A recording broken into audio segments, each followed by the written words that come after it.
The HOA demolished my yacht because I refused to move it. They didn't just wreck a boat. They shattered the last thing I built with my late son. The HOA president, Tricia, called it an eyesore and sent a barge crew to tear it to pieces while I was gone, leaving nothing but floating scrap. But as she celebrated her little victory, she had no idea she just picked a fight on water she didn't even own. Where are you watching from? Let me know in the comments below, because this revenge is about to get biblical. And if you believe no petty tyrant with a clipboard should get away with destroying a family's legacy, hit that subscribe button. You're not going to want to miss how this ends. For 15 years, my morning routine was the same. I'd make a pot of coffee, black, and take it out to the little wooden deck overlooking my slip. From there, I could watch the sun come up over Lake Paxton and burn the mist off the water. And right there, bobbing gently at the dock, was the Maggie J. She wasn't one of those fiberglass party barges you see all over the lake now, all flash and no substance. She was a 38-foot steel hull cruiser, built to last, with lines as clean as a fresh-cut board. I'd know. My boy Michael and I built her from the keel up in the years between his deployments. Every weld, every joint, every single brass fitting, we put our hands on all of it. He was a Navy man, an officer. Said he learned more about naval architecture building that boat with his old man than he ever did at the academy. After we lost him over in the Gulf, the Maggie J was more than just a boat. It was the last place I could still feel him with me. I'd sit in the captain's chair he favored and remember the arguments we had over engine mounts and the way he'd laugh when I'd drop a wrench into the bilge. The boat was my church. It was my memorial. And it was moored legally in the same slip my grandfather had bought the rights to 60 years ago. That's why, one Tuesday morning, the piece of paper taped to the bow felt like a desecration. It was inside a plastic sleeve, the kind used for legal notices, and the tape was so thick it left a gummy residue on the polished railing. It was a notice of violation from the Lake Paxton Homeowners Association. I'd never had much to do with them. My property was on the older, outer edge of the Marina, part of the original lake community before the big money developments and their HOAs started swallowing up the shoreline. But according to this notice, they'd recently annexed the entire waterfront under a new community charter. The Maggie J, it said, was in violation of community appearance standards. I read that line 3 times. Appearance standards. On a boat that had been there longer than most of the houses in their precious little development, a folded letter was attached, signed by the HOA president, a woman named Tricia Landon. She invited me to contact her directly to discuss a remedy. I decided to take her up on that offer. I found Tricia Landon holding court near the new community pool, pointing at things while a man in cargo shorts scribbled on a clipboard. She was in her late 40s, dressed in expensive-looking tennis whites that had never seen a court. She had a tight, plastic smile that didn't reach her eyes. When I introduced myself, her smile vanished. "Oh," she said, looking me up and down, "Mr. McAllister, the owner of that eyesore." She said the word like she was trying to scrape something off her shoe. I'm a patient man. I spent 30 years as a marine engineer. You learn to solve problems without losing your temper. I explained that the boat wasn't an eyesore. It was a custom vessel, maintained to naval standards. I told her I had the deed to my property, the riparian rights to the water, and the original slip permit from the county port authority. I had the documents right there in a folder. She waved a dismissive hand, not even glancing at them. "Those are obsolete," she said, her voice dripping with condescension. "We control the shoreline now. The boat is old, it's unsightly, and it brings down the aesthetic value of our community. This isn't a junkyard." The man with the clipboard snickered. She then laid out the terms. I had 30 days to move it. If I didn't, I'd be fined $500 a day. If the fines weren't paid, the HOA would have the boat removed at my expense. "You'll move it," she said, her eyes narrowing. "Or we will." I wasn't going to let some power-tripping real estate agent bully me off my own property. I decided to follow their process. I prepared for the next HOA meeting, putting together a calm, factual presentation. I made copies of my deeds, the county permits, and even brought photographs of the boat's construction to show its condition and pedigree. I stood up in that community rec room, in front of a board of 5 people who looked like they'd rather be anywhere else, and I laid out my case. I was polite. I was steady. I didn't raise my voice. I just presented the facts. When I finished, there was a long, awkward silence. Then one of the board members, a smug-looking guy with a face like a half-cooked pancake, leaned into his microphone. "So what you're saying," he drawled, "is you want special permission to keep your floating shed in our marina?" The room erupted in snickers. Tricia, sitting at the head of the table, just smiled that icy smile of hers. My appeal was denied unanimously. They didn't even look at my paperwork. A few days later, I had an appointment at the VA clinic across the county. It was an all-day thing, a series of checkups and tests that couldn't be missed. I left before sunrise and didn't get back until well after dark. As I turned onto my street, something felt wrong. The air was thick with the smell of diesel and oil, a smell that had no business being there.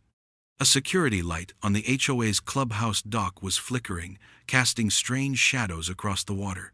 I parked the truck and walked down to my slip, my heart starting to pound in my chest.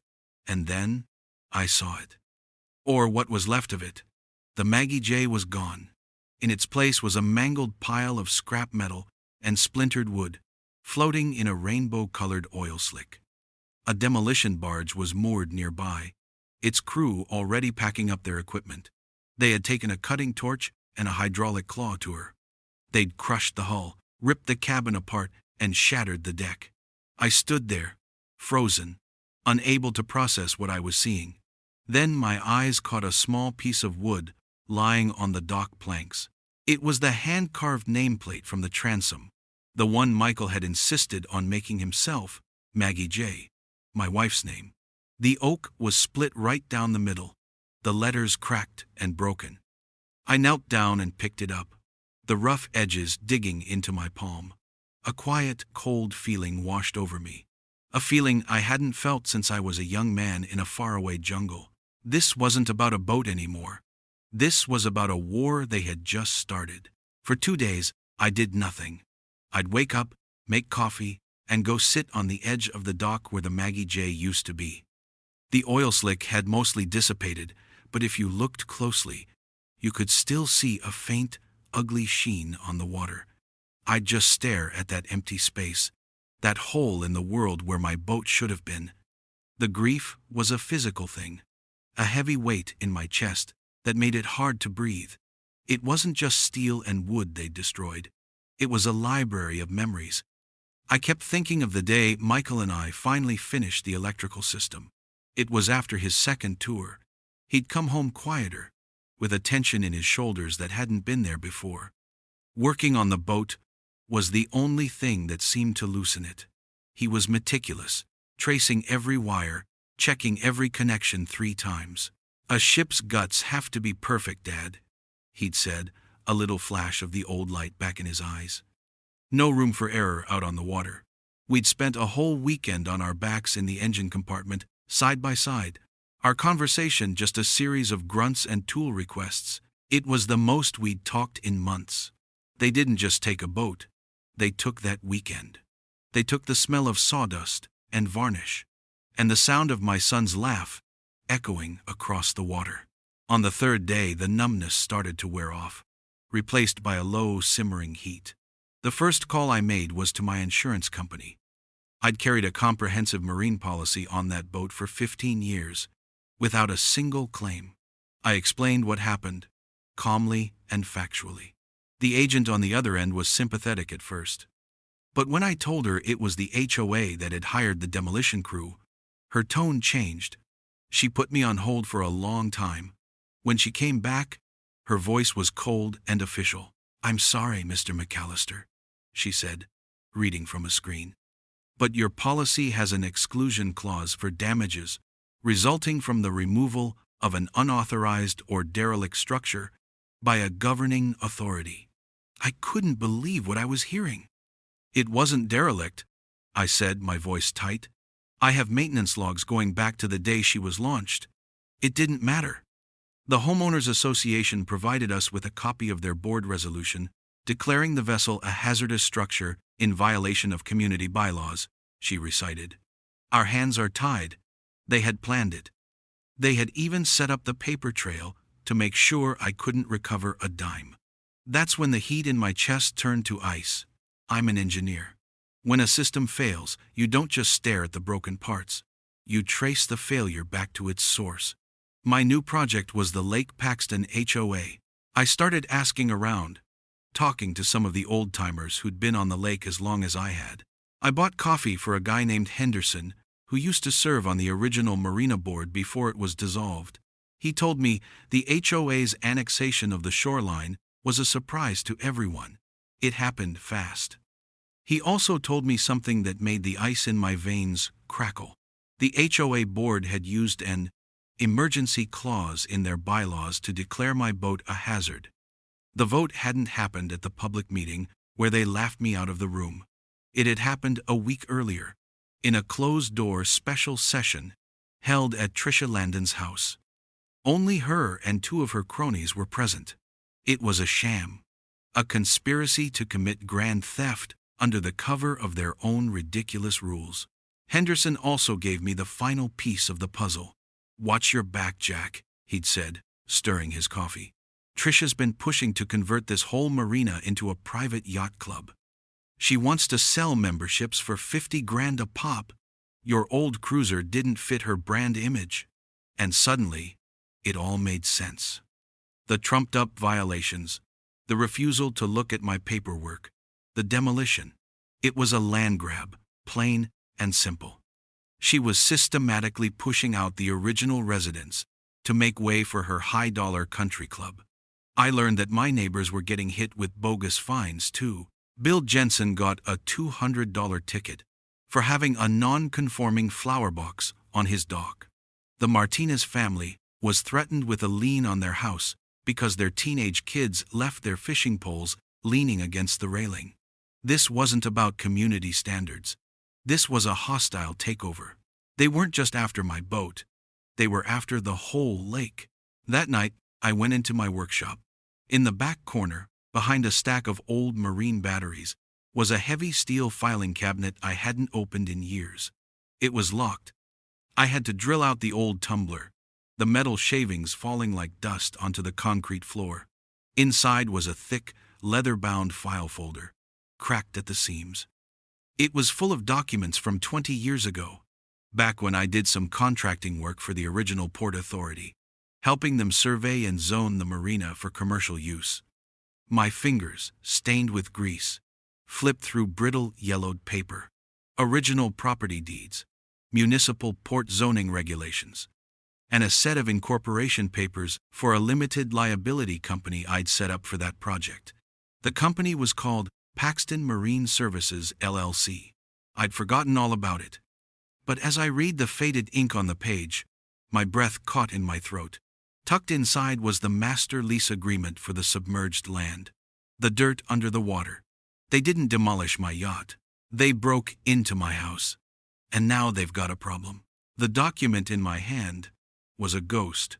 A 20-year-old submerged land lease agreement between Paxton Marine Services, LLC, and the Lake Paxton Port Authority.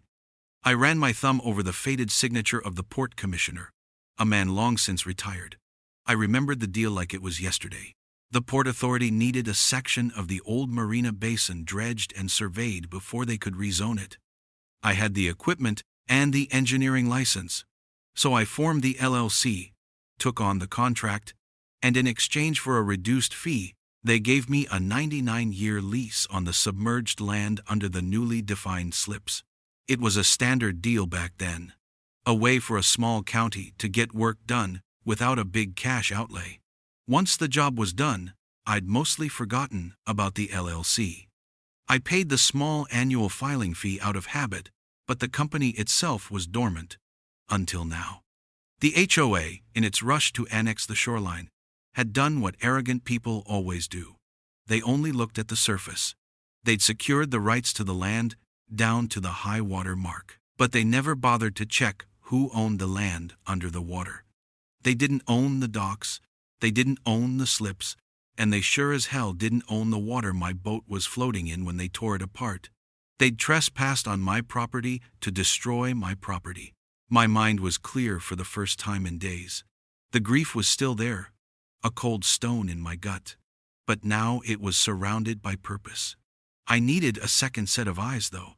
Not a lawyer. Not yet. I needed someone who understood the bones of the land. Someone who spoke the language of parcel maps and property lines. I called Don Beeman. We'd served together in the Navy. Different ships, same war. After he got out, he spent 40 years as a county surveyor. If there was a forgotten easement or a misdrawn property line in the state, Don knew about it. He answered on the second ring. "Jack," he said, his voice gravelly, "don't tell me you're calling to gloat about the Army-Navy game again." I told him I needed a favor. He was at my house an hour later, a thermos of coffee in one hand and a rolled-up set of county maps in the other. We spread everything out on my kitchen table.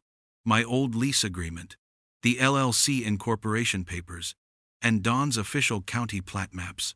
For the better part of an hour, he didn't say much. He just traced lines with his finger, measured distances with a small metal ruler, and made notes in the margins with a pencil.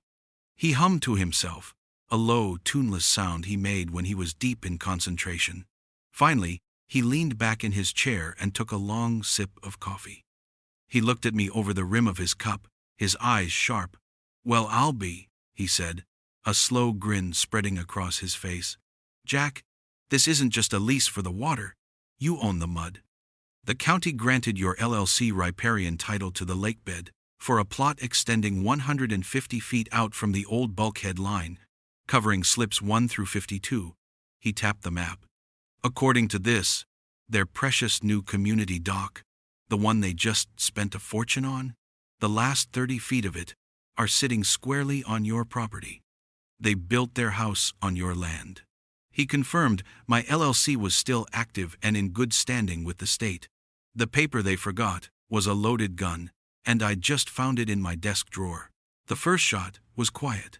I went to a local print shop and had a lawyer friend help me draft a formal cease and desist notice. It was simple, direct, and cited the specific parcel numbers from Don's maps. It ordered the Lake Paxton HOA to immediately halt all unauthorized use of the submerged property belonging to Paxton Marine Services, LLC, including the mooring of vessels, the placement of structures, and the enforcement of rules. I made a dozen copies and sent them via certified mail with return receipt requested to Tricia Landon and every member of the HOA board. A week later, at the next monthly HOA meeting, my letter was the main event. I didn't attend. I had a friend stream it for me on his phone. Tricia stood at the podium, holding my letter between her thumb and forefinger, as if it were a dirty tissue. She read a few lines aloud in a mocking tone, her voice dripping with sarcasm. Then she looked up at the crowd of residents. "It seems Mr. McAllister, in his grief, has concocted a little fantasy," she said, her lips curling into a smug smile. "He seems to think he owns the lake. He sent us this very creative piece of fan fiction, demanding we stop using our own docks." The board members behind her chuckled. A resident asked if the claim had any legal merit. Tricia waved her hand dismissively. "It's nonsense. A desperate man making desperate claims. Don't you worry. Our lawyers will handle it." Then, she looked directly into the camera my friend was holding and said, "He and what army are going to enforce this?" She thought it was a joke. She thought I was a broken old man, crying over a sunken boat.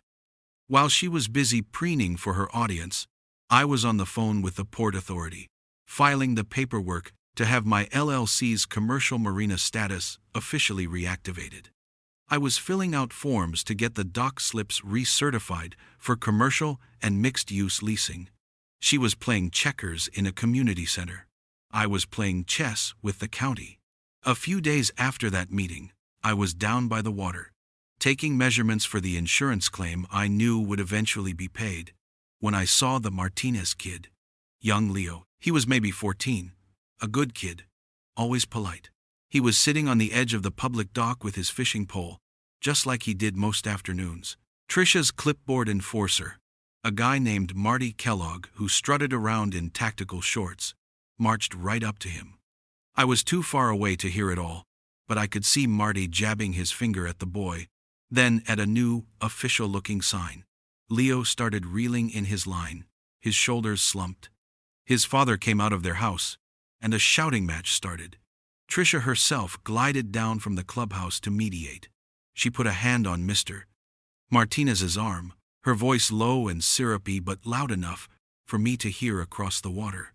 "We can't have fishing tackle cluttering our beautiful new docks," she said. "If you can't abide by the rules, we may have to reconsider your family's lake privileges altogether," she said. Lake privileges, like she was a queen granting an audience. They weren't privileges. They were rights. And I saw red. This fight wasn't just about my boat anymore. It was about Leo's fishing pole. It was about everyone's. That incident with the Martinez kid was the spark that lit the fuse. Within a week, the HOA's war on the lake went into overdrive. Overnight, cheap metal fences and chains started appearing, blocking off old, established access paths to the water. Shiny new signs were bolted to the docks. Private property, members only, no fishing, no loitering. They hired a private security company, a couple of guys who looked like they'd failed the police academy exam, and were still bitter about it. They'd patrol the shoreline in a golf cart, stopping anyone who even looked at the water, and demanding to see their HOA membership ID. Trisha Landon was making her move. She was turning our shared community lake into her own exclusive, fenced-off kingdom, and she was doing it one petty rule and one chain-link fence at a time. The fines escalated. People started getting violation notices for leaving kayaks on their own lawns because they were visible from the water. The atmosphere around the neighborhood grew tense and ugly. Old friends started looking at each other with suspicion. No one knew what rule they'd break next. They thought they had us cowed. They thought we were a bunch of disconnected homeowners who would just roll over and pay the fines. But they'd forgotten one thing. This wasn't some new subdivision where nobody knew their neighbors. This was a lake community. We were retirees, veterans, and working families who'd been here for decades. We knew each other. We'd helped each other build decks and pull engines. It was time to remind the HOA of that. I started by visiting the old-timers, the families who, like mine, had property deeds that predated the HOA by a generation. I didn't show up with legal threats or angry speeches. I just brought a thermos of coffee and a copy of my submerged land lease. I sat in their living rooms and on their porches, and I walked them through it, step by step. I showed them Don's maps. I pointed out where the HOA's authority ended and where our long-held property rights began. And I showed them how Trisha's board had never, not once, legally established any claim or control over the water itself. They had jurisdiction over the lawns, not the lake. The anger was immediate. These were people who'd taught their grandchildren to fish on those docks, who'd launched their canoes from those shores their whole lives. The idea that some newcomer with a clipboard could suddenly declare it all off-limits was an insult. That weekend, we held a meeting in my workshop. It was crowded and hot, the air smelling of sawdust and righteous indignation. We had a plan. We weren't going to fight them with angry letters or shouting matches at their rigged meetings. We were going to use their own rule book against them. We formed a community action group and called it Friends of Lake Paxton. Our first move was to pool our money and hire a real estate lawyer. Not the flashy kind from downtown, but a sharp, no-nonsense guy who specialized in property disputes. On his advice, we filed an official injunction with the county court to halt all HOA enforcement actions related to lake and dock access until the question of property ownership could be formally resolved. We weren't just questioning their rules anymore. We were questioning their very right to make them. Trisha and her board were furious. They saw the injunction as a declaration of war. Their response was swift and petty. They doubled down. The fines started coming daily. They sent letters to everyone who'd signed on to our group, threatening legal action for conspiring to undermine community governance. Then, they filed a formal nuisance complaint against me personally with the county. The complaint was a work of fiction. It accused me of attempting to operate an unlicensed commercial dock space, claiming my actions were creating a public hazard and disrupting the peace. Trisha thought she was being clever. She was trying to frame me as a greedy developer, turning public opinion against me while burying me in legal paperwork. She had no idea she was walking right into my trap. I was ahead of her. The paperwork from the Port Authority had already been approved. Paxton Marine Services LLC was now, once again, a fully licensed and operational commercial entity. And since the nuisance complaint accused me of operating a commercial dock, I decided I might as well. I made 2 phone calls. The first was to a young couple who ran a paddleboard rental startup from their van. They were always getting chased out of public parks by rangers. I offered them a lease on 2 of my slips 30 and 31, for $1 a month, with full, legal access to the water. They were so happy, they nearly cried.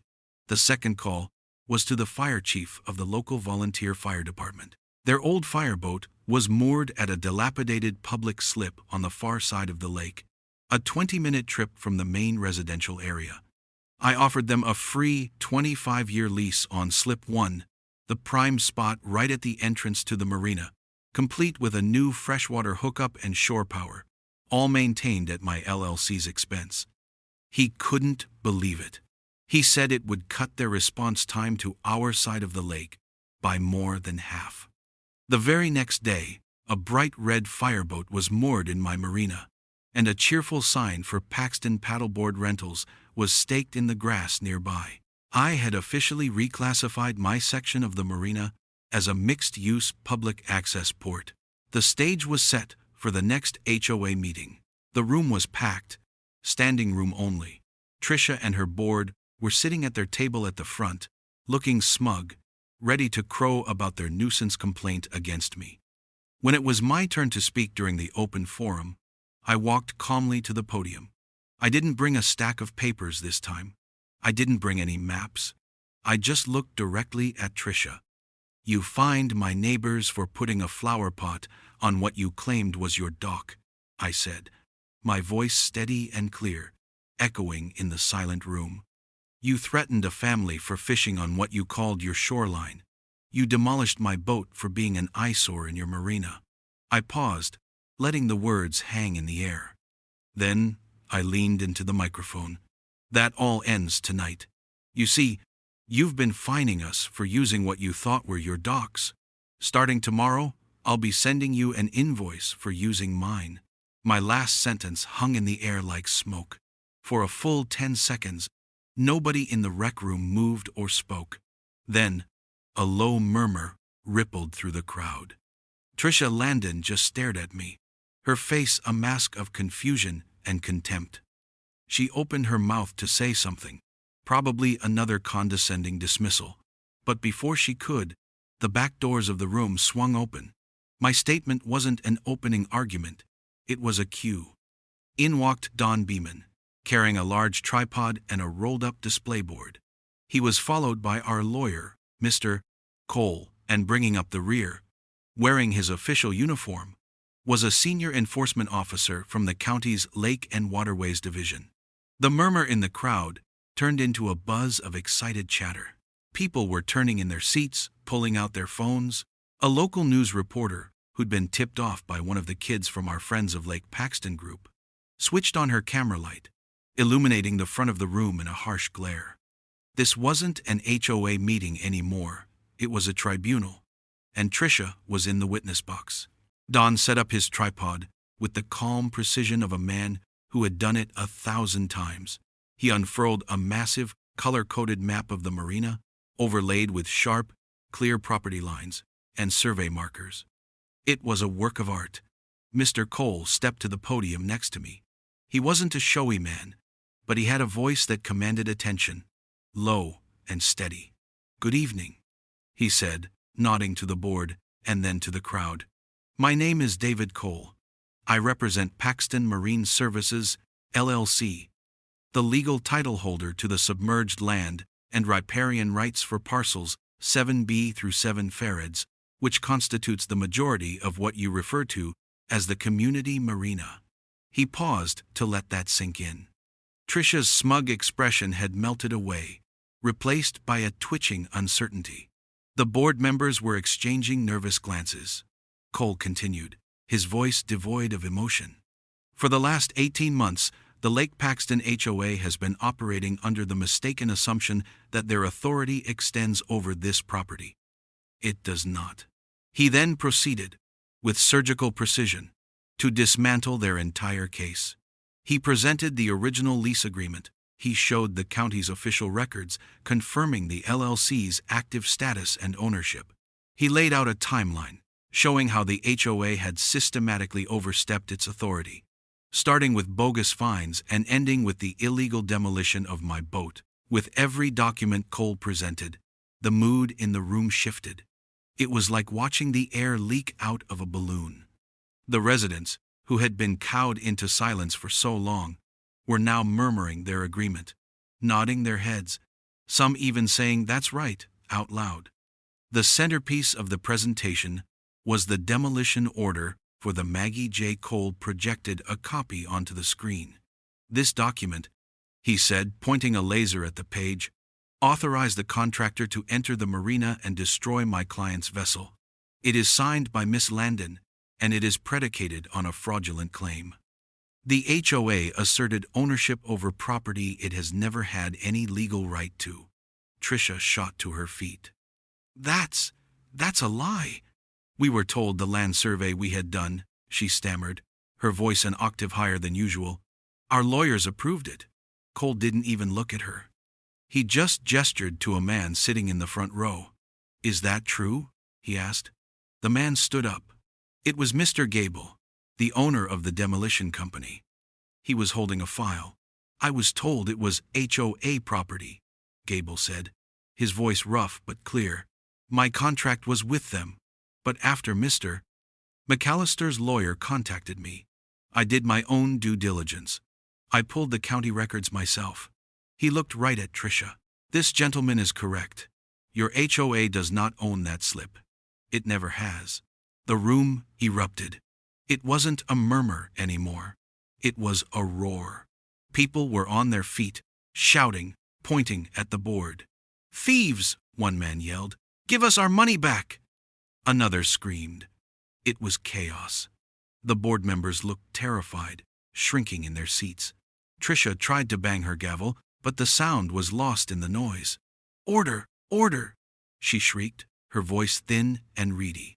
The lake enforcement officer stepped forward and spoke into the microphone, his deep voice cutting through the din. "We have reviewed the documents presented by Mr. Cole and can confirm their authenticity with the county's records," he stated plainly. "Any enforcement actions, including fines or citations, issued by this HOA concerning the docks or water access in the area specified, are invalid."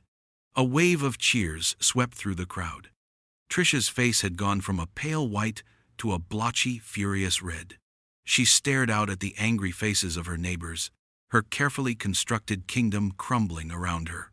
She looked at me with pure hatred in her eyes.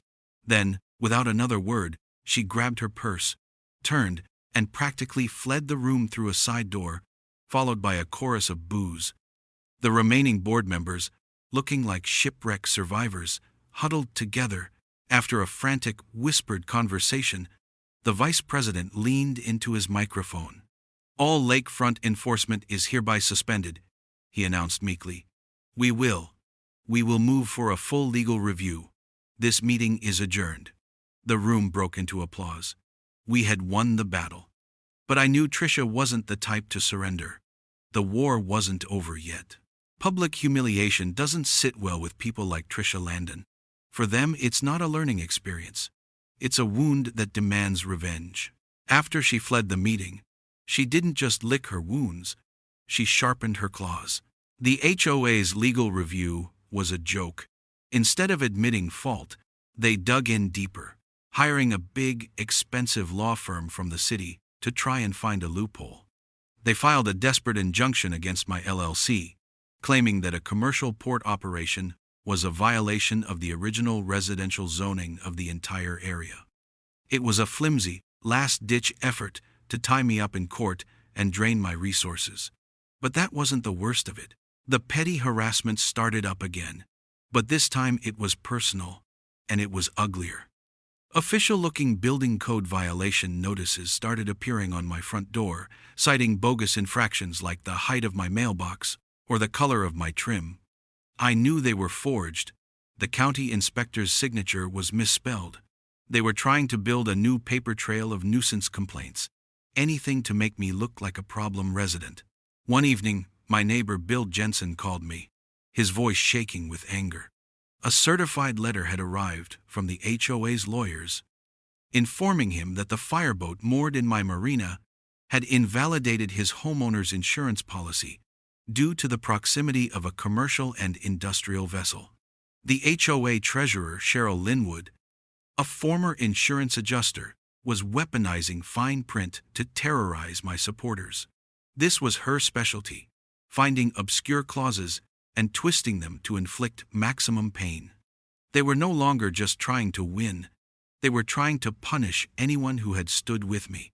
They were trying to isolate me. I knew they were desperate, but I hadn't realized how low they would sink until I started hearing noises down at the docks late at night. Twice, I was woken up by what sounded like footsteps on the planks, but by the time I got outside, there was no one there. I'm a light sleeper, a habit from my time in the service that never went away.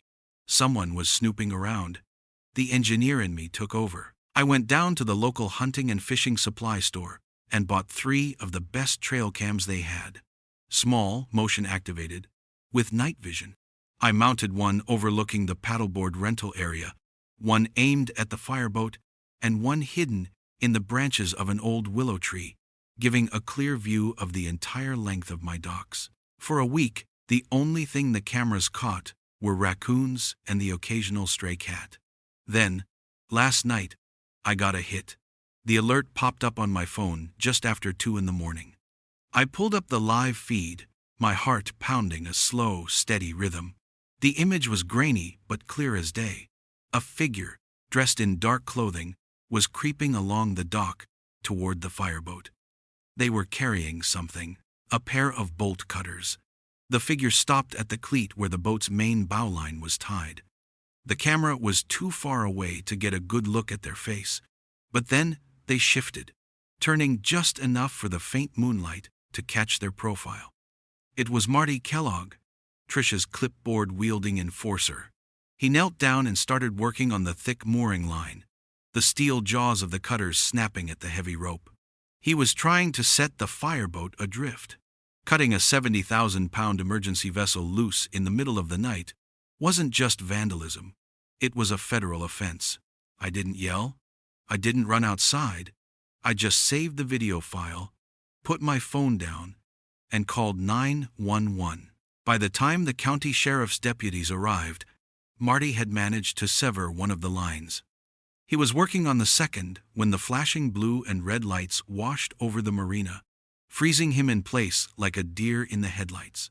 His arrest was quiet, pathetic, and deeply satisfying. He didn't resist. He just dropped the bolt cutters, which clanged loudly on the dock, and put his hands behind his back. The next morning, armed with a police report and a high-definition video of the incident, I delivered the final blow. Mr. Cole filed a comprehensive lawsuit against the Lake Paxton HOA, Trisha Landon, Cheryl Linwood, and Marty Kellogg. The charges were extensive: destruction of private property for the Maggie J, harassment, conspiracy, insurance fraud, and reckless endangerment for the fireboat incident. We also filed an emergency petition with the court to trigger a special clause in the HOA's own bylaws, a vote of no confidence to immediately remove the entire board for gross misconduct and criminal activity. Faced with a mountain of evidence, a criminal investigation, and a full-blown resident revolt, the HOA's expensive lawyers saw the writing on the wall. They folded. They begged to settle before it went to a public trial. The court hearing was short and brutal. There was no argument, just a recitation of the terms. The HOA's insurance carrier would pay a settlement of $180,000 in restitution for the destruction of my yacht. Tricia Landon and the entire board were to resign, effective immediately. All fines and liens related to the lakefront were to be voided and refunded. And all control of the docks and water access would revert to a new, independent resident-led committee, which would operate under the charter of my LLC. The judge hammered his gavel, and it was over. As a final act, the Friends of Lake Paxton used the momentum to call a special community meeting. We voted to create a new waterfront charter, a simple, one-page document that guaranteed permanent public access, restored fishing rights for the kids, and formally dissolved the HOA's authority over anything beyond the grass. The local paper ran the story on the front page the next day. The headline simple and sweet: Veteran saves lake access, HOA board dissolves. They had taken my boat, but in the end, we took back our lake. The check from the insurance company sat on my kitchen counter for a week before I cashed it. $180,000. It was more than the old boat was worth, technically speaking. But it felt like blood money. It couldn't bring back the original. It couldn't restore the years of sweat and memories I'd poured into her with Michael. For a while, I thought about just putting the money in the bank and leaving that slip empty, a permanent monument to what I'd lost. But then, I'd look out at the lake, and I'd see Leo Martinez casting his line off the dock without fear, or watch the paddleboard kids laughing as they tried to balance on their boards, and I knew that wasn't the right answer. An empty slip is a sign of defeat. What we had accomplished here was a victory. Victories need to be honored. So I decided to build a new boat. This time, I wasn't alone in my workshop.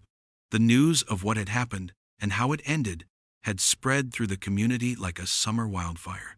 The day I brought home the first steel plates for the new hull, Bill Jensen showed up with a case of beer and his welding kit. Figured you could use an extra set of hands, he said, and that was that. The next day, Mr. Martinez came by after his shift at the plant. He wasn't a welder, but he was a master carpenter. He offered to build the new cabin. Pretty soon, it became a regular thing. Every weekend, a small crew of neighbors would assemble in my yard. Don Beeman would bring the coffee and donuts. Others brought skills I never knew they had: electrical work, plumbing, painting. We'd work all day, the sounds of grinding metal and buzzing saws filling the air, a different kind of music than the quiet solitude of the first boat build. We weren't just building a boat, we were building a community back, stronger than it was before. The new boat was different. The hull was thicker, the design more modern, faster and more efficient than the old cruiser. We used better materials, newer techniques. But as she started to take shape, I knew one thing had to be the same. I spent a week searching online until I found a craftsman in Maine who worked with reclaimed oak. I sent him a picture of the broken nameplate, and he carved a perfect replica. The day it arrived, I varnished it myself, 3 coats, until the letters shone in the sunlight. Maggie J. It felt right. She was a continuation, not a replacement. One Saturday, as we were putting the finishing touches on the deck, young Leo Martinez showed up, looking nervous. He was holding a small, awkwardly wrapped package. "This is for you, Mr. McAllister," he said, shoving it into my hands. "My dad and we wanted to thank you." Inside was a simple brass compass, beautifully polished. It wasn't an expensive gift, but it was honest. I promised him the first ride. The day we launched her was a true community event. Half the neighborhood turned out to watch as we eased the new Maggie J down the ramp and into the water. She sat perfectly on her lines, a proud and solid presence in the slip that had been empty for so long. Leo was my first passenger. His eyes wide with excitement as I pushed the throttle forward, and we cut a clean wake across the open water. After we docked, I did one last thing. I installed a simple wooden bench on the pier, right next to my slip. It has a good view of the lake at sunset. Beneath the seat, I fastened a small bronze plaque. It doesn't have my name on it, or the boat's. It just has my son's. Under his name, it reads, "For every fight worth showing up for." The lake is quiet now. But it's a good quiet. The ugly signs are gone. The chains are gone. Trisha Landon and her husband sold their house and moved away a month after the settlement. I heard she took a job in another state. I almost feel sorry for whatever poor souls live in her new neighborhood. The clipboard cop, Marty, got 2 years of probation for the incident with the fireboat. The other board members just sort of faded away. No one talks about the HOA anymore. It's like a bad dream we all woke up from. The kids are fishing off the docks again. The paddleboard business is thriving. The mornings are peaceful. There are no clipboards, no violation notices, no petty tyrants measuring the height of your grass. They took my yacht. But I got something better. I got my lake back.